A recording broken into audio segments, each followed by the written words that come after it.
Hello, hello, everybody. Welcome back to Mr. B's podcast. I am Mr. B, and today I want to talk about another serious issue that is affecting the security guard industry at this time, excuse me.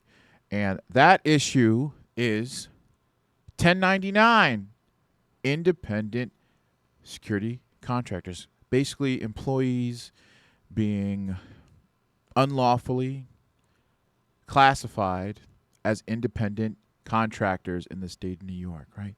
So let us back up for just a second and let us pump the brakes for just a second and let us think about what a 1099 is, right? So what is a 1099 in the eyes of the state and the IRS, right? A 1099 is an independent contractor that is free from control, right? You can't tell them how to do their job. They can't, you can't tell them do this, do that. They got to sign this, that, follow the rules, blah, blah, blah. No. Technically, an independent contractor is just that, independent contractor who is independently contracted to provide a service, whether it be one time or on a steady, consistent basis. It could be a project, right? You can be independent contractor for a project, but 1099 as it relates to the security industry is really a no-no, right? Because you're a licensed security professional, right? So a 1099 is basically, right, you go to work for XYZ Security. It's a made-up name. And they say, hey, look, sign this paper right here. And you look at it and you say, hey, oh, this is a 1099. That's cool. And they don't, they say, hey, yeah, just sign it. That's how we're going to pay you on a 1099, right? So in that company's head, you know what they're planning on doing, right?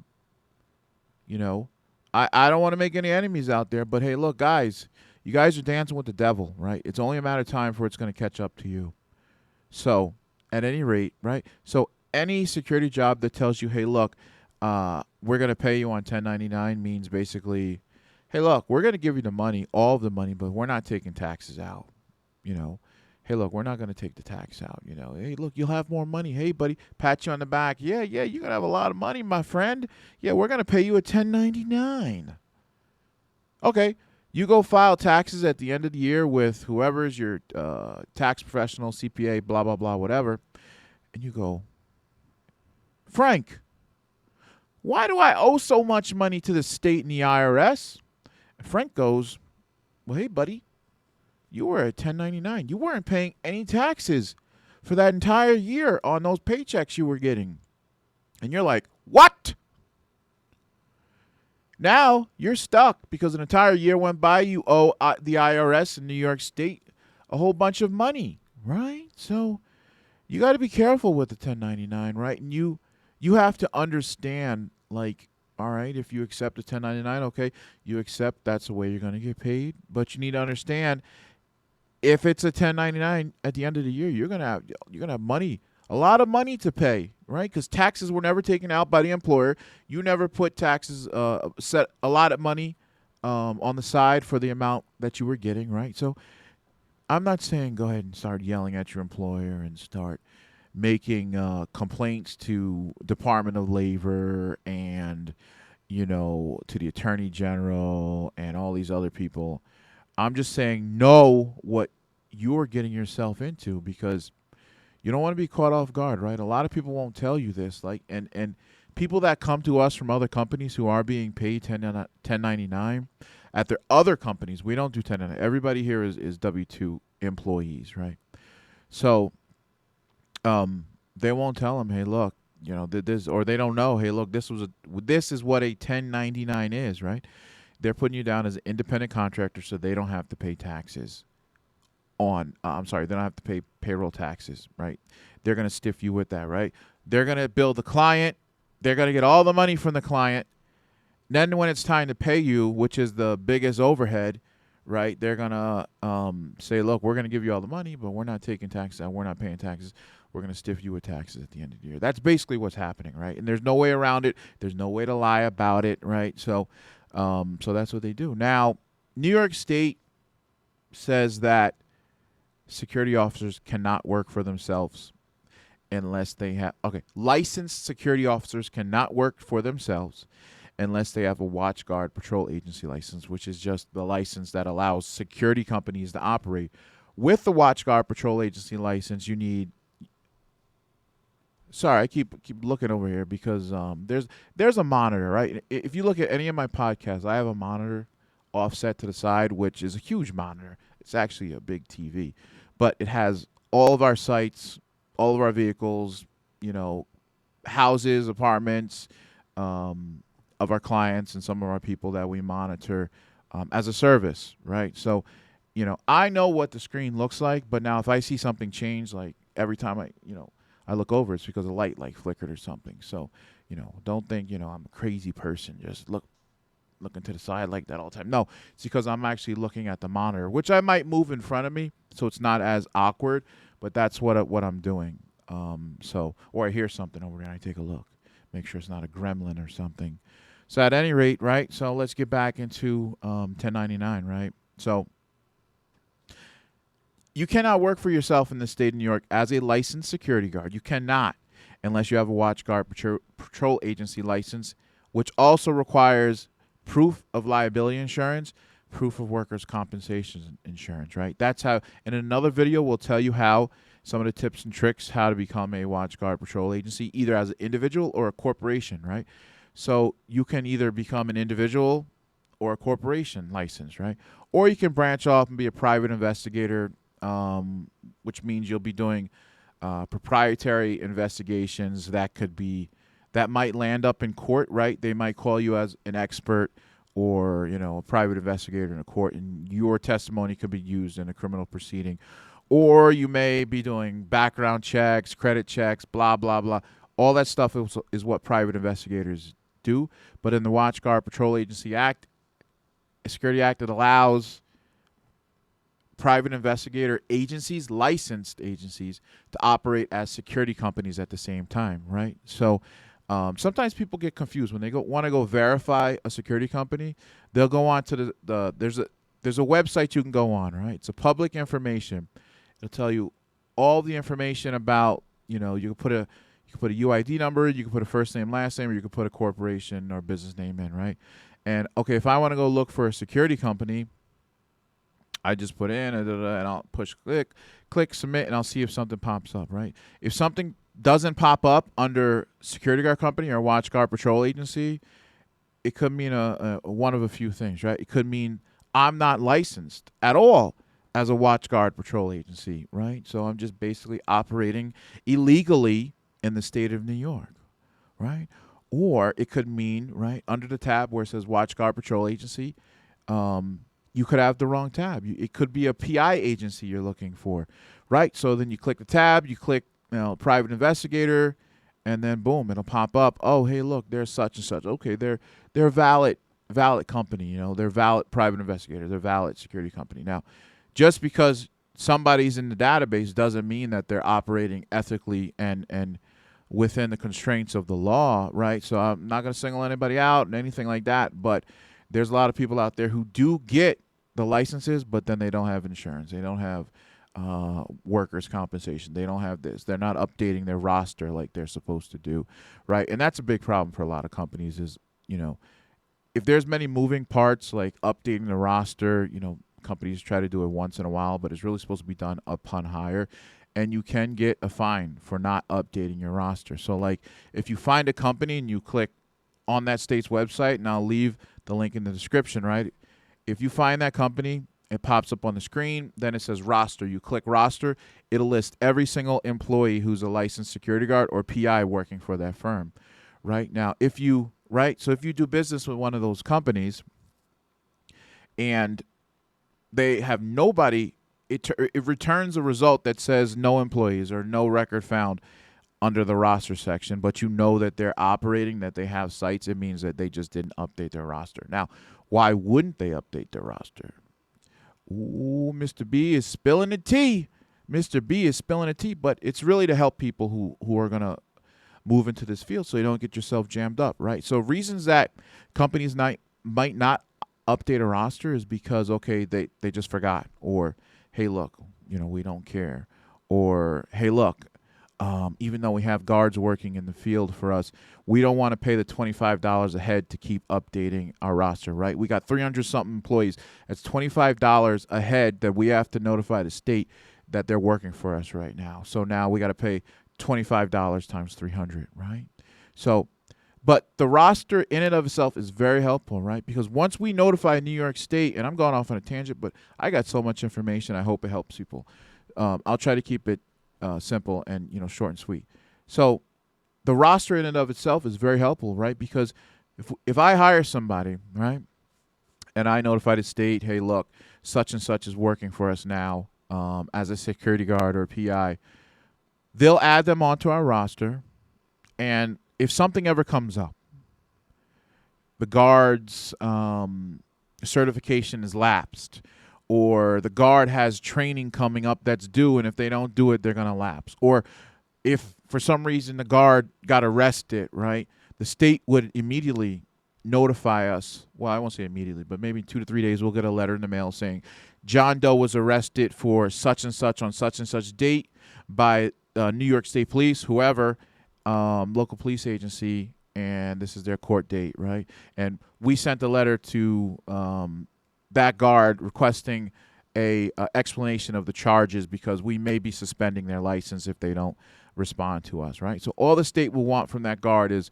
an explanation about the charge, and then they would go, hey, look, with the security council or the office and be like, hey, look, they did something shady. Let's temporarily suspend their license until their court is over with, right? Or they may say, okay, it may just be a minor charge. It's not going to affect their character or ability to be a security guard. Let them be a security guard. So that's what they'll do. So that's the roster in a nutshell. And the other side of it is why people don't update their roster sometimes is because they don't want their insurance company to know actually how many guards are working for them or on their payroll, right? Sorry, I'm spilling the tea. But, right, so when we have to go get insurance, like when we first started as a security company, right, our insurance company is going to get up into everything, right, because they know sometimes people aren't being truthful, right? They'll get into your websites, your social media. They'll pull records on you. They'll do this. They'll do that. They'll check the state's website to see how many employees you have, because when it comes to insurance, right, in the market in the state of New York, it's based on what is it based on? It's based on the amount of anticipated payroll, right? So if you try to sit up there and lie and say, well, my anticipated payroll is $5,000 for a year, 365 days, right? They're going to say, your anticipated payroll is, let's just say it's $500 again. It's $500 for a year, but on the state's website, it says you have 300 employees. You're telling me you have 300 idle employees? But then again, I see you posting pictures of these guards at the sites and this and that. You're telling me that these 500 employees are only working 15 minutes a day or 5 minutes a day? That's BS, right? So sometimes people will conceal. They will conceal. They won't update the state that, we have such and such, because they want it to look like they're not making that much business to keep their insurance premium down. Let me tell you something. Insurance companies will find out. Insurance companies are like sharks. They want their premium. They want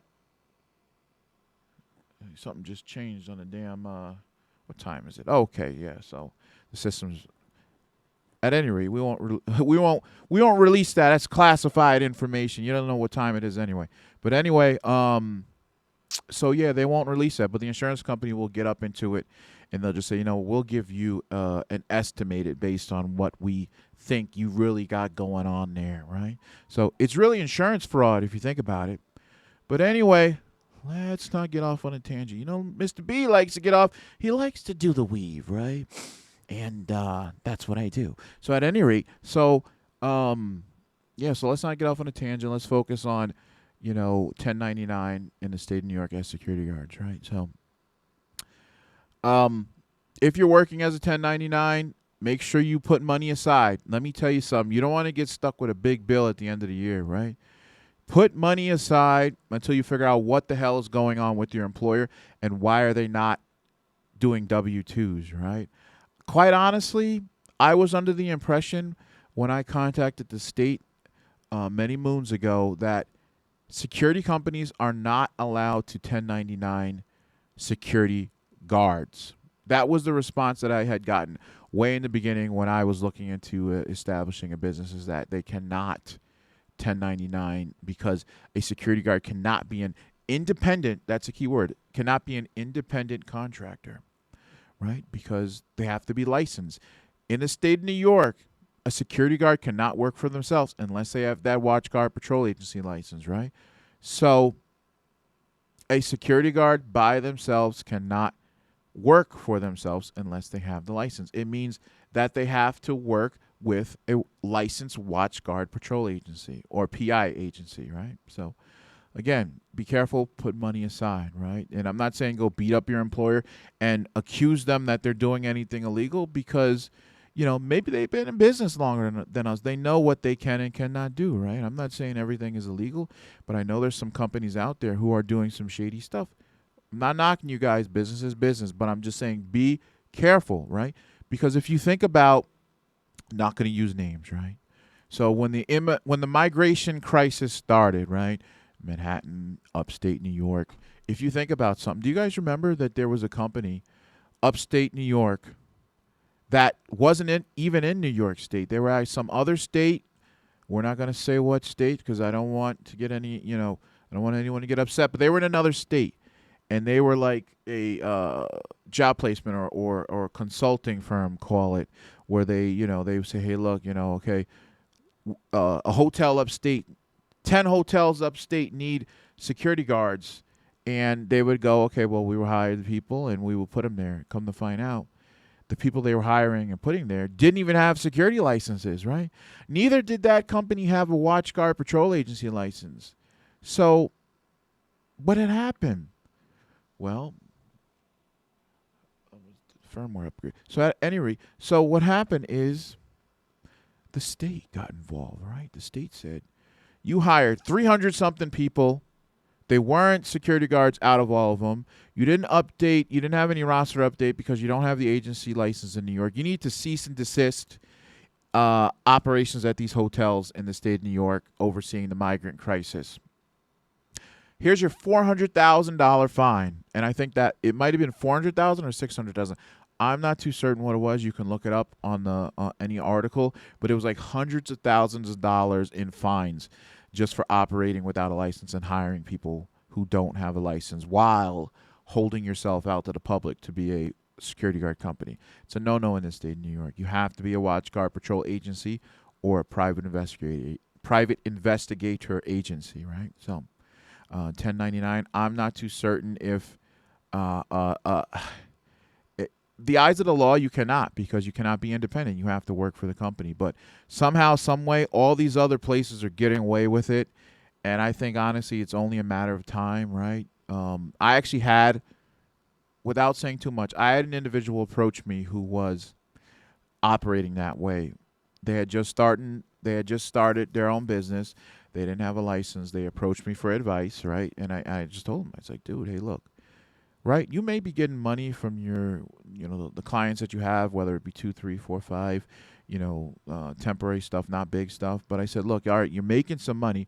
The government wants their money. They know you're getting money because at the end of the year, those organizations have to account for the money that went out the door. So they're going to tell the IRS in New York State that they paid you. Then the state and government's going to come looking after you for some money, right? So I said, it's better just to be honest in what you do and bite the bullet and do what you have to do to become legit. Like, this person didn't have a watch guard agency patrol license.